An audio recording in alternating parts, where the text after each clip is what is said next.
Assalamu alaikum warahmatullahi wabarakatuh. Dear students, your tests have postponed.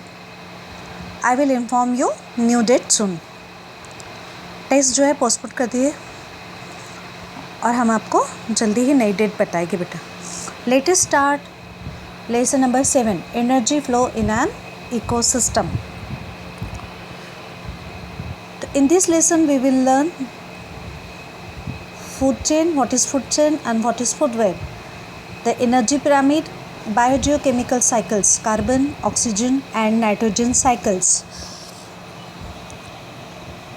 See the first question which is on page number 81.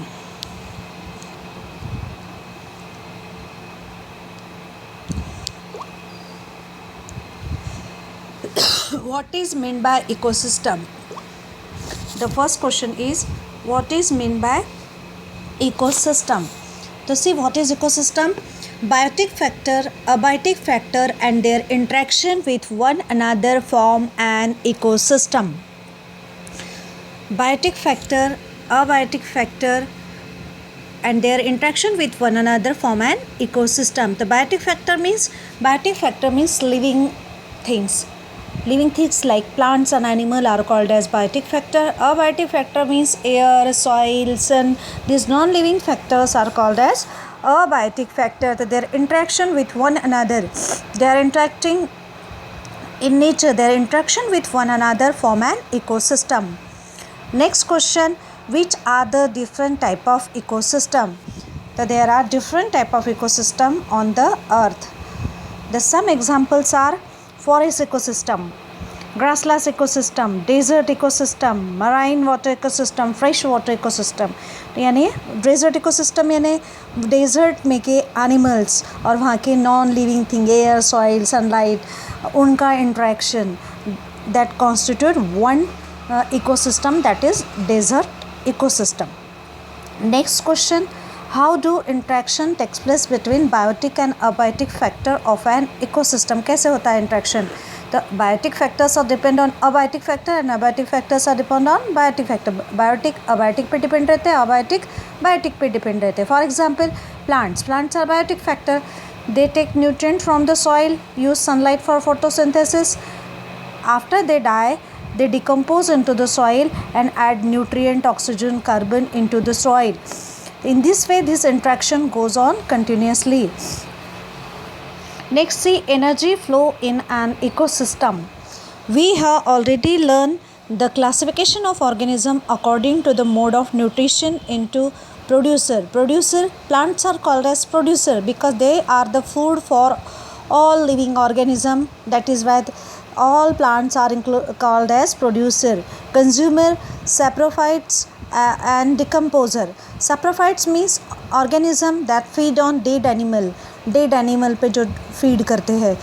They are also called as decomposer. Decomposer and saprophytes are same. Bacteria are called as decomposer. They decompose the dead body. They feed on dead animals. But consumers are of different type. Producer समझ में आ गया. Producer यानी plants. Saprophytes and decomposers are same. Bacteria are called as decomposer. Dead bodies को जो decompose करते हैं, dead bodies को पे जो feed करते हैं उसको saprophytes बोलते हैं. Decomposer जो decompose कर देते हैं bacteria, for example fungi, bacteria, they are called as decomposer. But consumers are of four type: primary consumer, secondary consumer, apex sort of consumer and mixed consumer. These are the four types of consumers. See the first type, primary consumer. Primary consumer is also called as herbivores. This organism feeds on autotrophs. ये autotrophs पे feed करते हैं. Autotrophs means plants. Autotrophs means they plants are called as autotrophs because they prepare their own food. That is why they are called as autotrophs. और दूसरे हुए heterotrophs जो अपना खाना नहीं बना सकते, दूसरों पे डिपेंड रहते खाने के लिए. प्लांट्स को autotrophs कहा जाता है. वो खुद का खाना खुद बनाते हैं, अपन पानी देते सिर्फ उनको. तो सी Grasshopper, example of primary consumer is grasshopper, squirrel, elephant, etc. They are directly depend on autotrophs, means they are directly depend upon producer.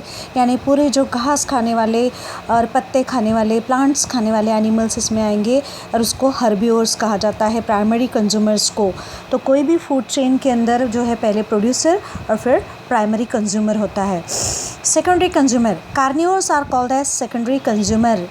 Frog, owl, fox, etc. These consumers use herbivores as their food. Frog जो है इसमें से grasshopper को खाता है, तो grasshopper को खाता है, herbivores पे feed करता है, ये herbivores को खाते हैं, तो ये जो है secondary consumers हो गए.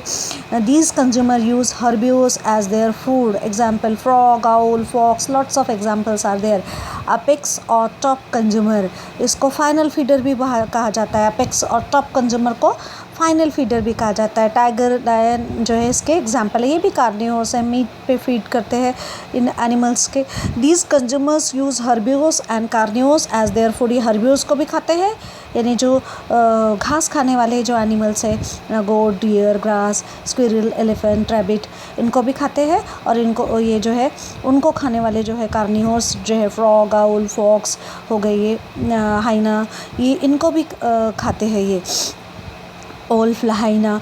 तो ये जो है इसको अपेक्स कंज्यूमर या टॉप कंज्यूमर कहा जाता है, क्योंकि they are final feeder. No one directly eat them, कोई उनको खाता नहीं है. No other animal feed on top consumer, वो किसी की भी खुराक नहीं है, वो किसी का भी प्रे नहीं है. टाइगर एंड लायन किसी का भी प्रे नहीं है, खुराक नहीं है, वो उनको खाकर कोई ज़िंदा नहीं रहता है, मतलब वो किसी के खाना नहीं है, इसलिए उनको अपेक्स कंज्यूमर या टॉप कंज्यूमर कहा गया है. No the animal feed on top consumer. Next see mix consumer. Human bear is the example of mix consumer. They also feed on herbivores and carnivores. ये भी हर्बिवोर्स को भी खाते हैं और कार्निवोर्स को भी खाते हैं. हर्बिवोर्स लाइक गोट, काऊ, और ह्यूमन बीइंग खाते गोट, काऊ, और कार्निवोर्स जो है हेन भी कार्निवोर्स में आएगी. तो ये जो है इनको खाकर जो है खाते हैं दोनों को, इसलिए उनको मिक्स कंज्यूमर कहा गया है. ह्यूमन और बियर को मिक्स कंज्यूमर. तो these are the 4 types of consumer. Primary consumer, secondary consumer, top और apex consumer, omnivores are called as mix consumers. Now see the food chain. तो कोई भी फूड चेन के अंदर पहले प्रोड्यूसर होता है, primary consumer, secondary consumer, apex consumer और होता है, और लास्ट में जो है वो डिकम्पोजर होता है. सैप्रोफाइट्स और डिकम्पोजर की पोजीशन जो है कोई भी फूड चेन में लास्ट में आता है. After they die the bacteria decompose them, और वो सॉइल में मिक्स हो जाते हैं. कोई भी फूड चेन जो है स्टार्ट होती है प्रोड्यूसर से और एंड होती है डिकम्पोजर पे. तो food chain and food web. See what is food chain? A definite sequence in the interaction between producer, consumer and saprophyte. Saprophyte, producer, consumer का एक डेफिनेट सीक्वेंस होता है फूड चेन के अंदर. Food that is called as food chain. Food chain जो है एक line में लीनियर होती है, एक लाइन में अपन फूड चेन लिख सकते हैं. फूड वेब ऐसा नहीं होती है. फूड वेब एक जाला होता है, नेटवर्क होता है. आगे पढ़ेंगे अपन फूड वेब के बारे में. तो फूड चेन लीनियर होती है. फॉर एग्जांपल एक है फूड चेन का grass, deer, lion decomposer, bacteria decomposer आएगा लास्ट में. तो यहाँ 4 लिंक है, तो 4, 5 मोर लिंक हो सकते हैं. डायग्राम नंबर 7.1 में एक फूड चेन दी हुई है जहाँ 6 लिंक्स है. 6 लिंक है यहाँ पर. 6 दिए हैं ऑर्गेनिजम्स, तो दिए हैं लिविंग ऑर्गेनिज्म. तो ये जो है 6 लिंक्स है यहाँ पर. तो ये जो है कोई भी फूड चेन के अंदर 4, 5 और या मोर लिंक्स हो सकते हैं. तो what is food chain? Understood, a definite sequence in the interaction between producer, consumer and saprophytes is called as food chain. So this interaction goes on continuously between producer, consumer and saprophyte. इनका interaction होता रहता है, वो उनको खाते हैं, वो उन पे डिपेंड रहते हैं. There is a definite sequence in the definite sequence है. पहले producer आएंगे, फिर जो है वो है consumer आएंगे. consumer सारे नहीं हो सकते. कभी primary consumer short chain है, primary consumer हो सकता है, या secondary consumer या तीनों consumers हो सकते हैं. कोई भी टाइप्स के consumers हो सकते हैं. बड़ी लिंक मोर लिंक अगर है तो सारे टाइप के कंज्यूमर हो गए. अगर शॉर्ट है फूड चेन तो कोई भी एक कंज्यूमर भी हो सकता है उसमें. तो कंज्यूमर हो गए, फिर सैप्रोफाइट्स हो गए. तो there is a definite sequence in their interaction. यानी कोई भी चेन के अंदर पहले प्रोड्यूसर, फिर कंज्यूमर, फिर सैप्रोफाइट्स और डिकम्पोजर, ऐसी चेन होगी. तो that is known as food chain. There is a definite sequence in their interaction which is called as food chain. Each chain consist of 4, 5 और more link. An ecosystem consists of many food chain that are interconnected at various level. दस food web is form. तो बहुत सारी chain होती है food chain surrounding में nature के अंदर। फॉर एग्जांपल एक और फूड चेन देखिए, मेज़ यानी मकई का प्लांट, ग्रासहोपर खाता है उसको, ग्रासहोपर को लिजर्ड खाएगा, लिजर्ड को स्नेक को आउल, और आउल के बाद डिकम्पोज़र। ये भी एक फूड चेन है जिसमें जो है अपन ने देखे 6 लिंक्स है। तो ऐसे कई चेन्स है और कई चेन्स भी इंटरकनेक्टेड है। जैसे मेज़ को सिर्फ ग्रासहोपर ही नहीं खाता है ना, मेज़ को डियर भी खा सकता है, बहुत सारे एनिमल्स पे फीड करते हैं। तो वेब बनता है, एक इंटीग्रेटेड वेब बनता है, जाला बनता है जो कि कॉम्प्लेक्स होगा, वो उलझा हुआ होगा। फूड चेन जो है लीनियर है। नेचर के अंदर अपने को फूड चेन्स नहीं दिखते, फूड वेब दिखते हैं। चेन्स अपन जो है अपन चेन बना लेते हैं, लेकिन चेन्स नहीं दिखते नेचर में, क्योंकि एक ऑर्गेनिज्म कोई भी अगर ग्रास ले या कोई भी प्लांट ले तो उसको खाने वाला एक स्पेशल पर्टिकुलर एनिमल नहीं है। तो an organism may be the prey for many other organism. कोई भी एक ऑर्गेनिज्म बहुत सारों का प्रे हो सकता है, बहुत सारों का शिकार हो सकता है, वो बहुत सारे उसको खा सकते हैं है। इसलिए फॉर एग्जांपल एन इंसेक्ट, जैसे इंसेक्ट है, insect feed upon leaves of various plant. Insects जो है एक प्लांट नहीं खाते, वेरियस प्लांट खाते हैं, बट द सेम, और वो सेम इंसेक्ट को खाने वाले भी बहुत डिफरेंट। एक सेम इंसेक्ट बहुत सारे प्लांट को खाता है और वो सेम इंसेक्ट को भी बहुत सारों का प्रे है, और उसको जो खा देंगे वो प्रेडेटर हुए। जैसे उसके प्रेडेटर है वो प्रे है फ्रॉग का, उसके प्रेडेटर है फ्रॉग, वॉल, लिजार्ड, बर्ड्स। एक इंसेक्ट को खाने वाले फ्रॉग है, वॉल लिजार्ड है और बर्ड्स है। तो same insect is the prey for different animal like frog, wall lizard, birds. If this is to be shown in figure, it will form a integrated web instead of linear food chain. एक पूरी लंबी food chain नहीं बनेगी अगर अपन ऐसा बताएंगे कि insect जो है वो कौन कौन से प्लांट खाता है। तो बहुत सारे प्लांट्स पे आपको एरो ले जाना पड़ेगा, बनाना पड़ेगा, ड्रॉ करना पड़ेगा, और वो इंसेक्ट को खाने वाले भी बहुत है, फिर उनको भी खाने वाले बहुत है। तो ये एक वेब बन जाएंगी, इंटीग्रेटेड कॉम्प्लेक्स वेब बन जाएंगी, नेटवर्क बन जाएगा, that is known as food web. उसको फूड वेब बोलेंगे। Generally food webs are found everywhere in nature. Chain नहीं मिलती है, यानी एक चीज़ की खुराक नहीं है, सबकी पर्टिकुलर अलग अलग नहीं है, एक को खाने वाले बहुत सारे हैं नेचर में। तो इसलिए नेचर में अपने को फूड वेब दिखती है, ना कि फूड चेन दिखती है। See the question which is on page number 82. The question 1 is the number of consumer in a food web fix है क्या? फिक्स हो सकता है क्या? नहीं हो सकता, क्योंकि एक को खाने वाला एक नहीं है ना, है ना। किसी एक ऑर्गन, जैसे रैबिट लिए, रैबिट को खाने वाले सिर्फ कैसे लायन टाइगर ही नहीं है, हाइना भी खाते हैं उसको, वुल्फ भी खाते हैं। तो ये एक को खाने वाले बहुत सारे हैं। तो is the number of consumer in a food web fix? No, the number of consumer in a food web is not fix नहीं है। कितने हैं उसके, हर एक को खाने वाले सब बहुत सारे हैं, अलग अलग है। तो इसलिए वो जो है कंज्यूमर्स की तादाद फिक्स नहीं हो सकती है। Second question, what will be the effect on the ecosystem if only one type of organism in it form the food for several different consumer in that ecosystem? What will be the effect on an ecosystem if only one type of organism in it forms the food for several different consumer in that ecosystem? So see, if only one type of organism form the food in an ecosystem for several different consumer, the large number of consumer would be depend on the food producer, large number of उस पर depend रहेंगे। This would result into complication among the consumer for food which would eventually disturb the food web and cause imbalance in the system.